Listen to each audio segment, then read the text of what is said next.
এগুলেন। আপনারা কি সমস্যা আরো বাড়াতে চান?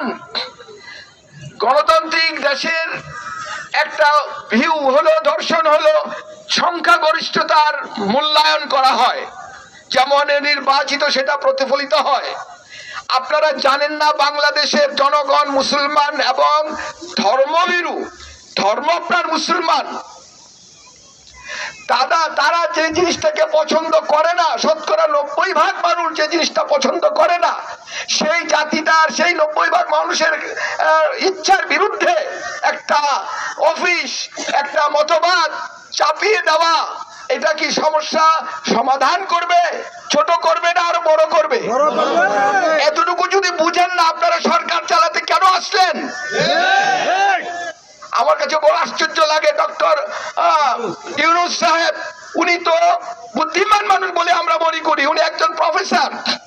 বাংলাদেশের মানুষের রুচি, বাংলাদেশের মানুষের আপনার পাইলস আপনি কি বুঝতে পারেন না যে জাতির সহানুভূতিতে আপনি আজকে প্রধান উপদেষ্টা হয়েছেন?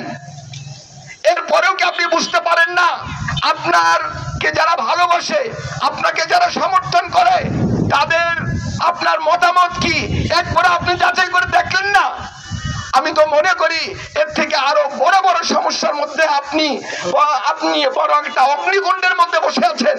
সেই অগ্নিকুণ্ডের মধ্যে বসে থেকে আপনার অপ্রয়োজনীয় একটা ইস্যু আমাদের জনগণের সামনে কেন তুলে ধরেন?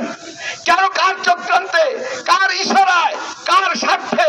যদি মানবাধিকার ও আপনার কমিশন বা এমন কোন মুআসসাসা প্রতিষ্ঠান করতে হয়, তাহলে মুসলমানদের অধিকারের কমিশন করা প্রয়োজন। কেন?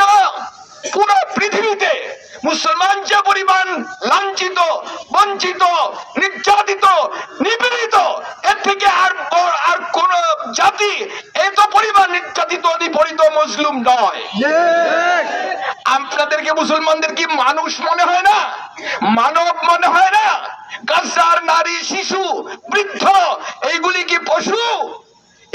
এইটার সমাধান করেছেন জাতিসংঘ, একটা দুর্বল অঙ্গ, কোন না আপনার কোনো ক্ষমতা নাই, শুধু একমাত্র একটা কাজ তার, সেটা হলো আমেরিকার স্বার্থকে সংরক্ষণ করা।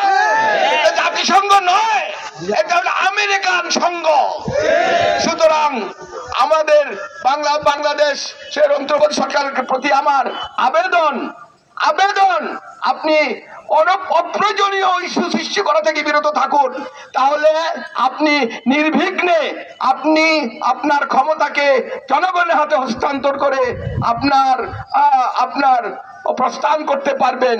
এই আমি মনে করি। ওয়াখির দাওয়ানা আলহামদুলিল্লাহি রাব্বিল আলামিন।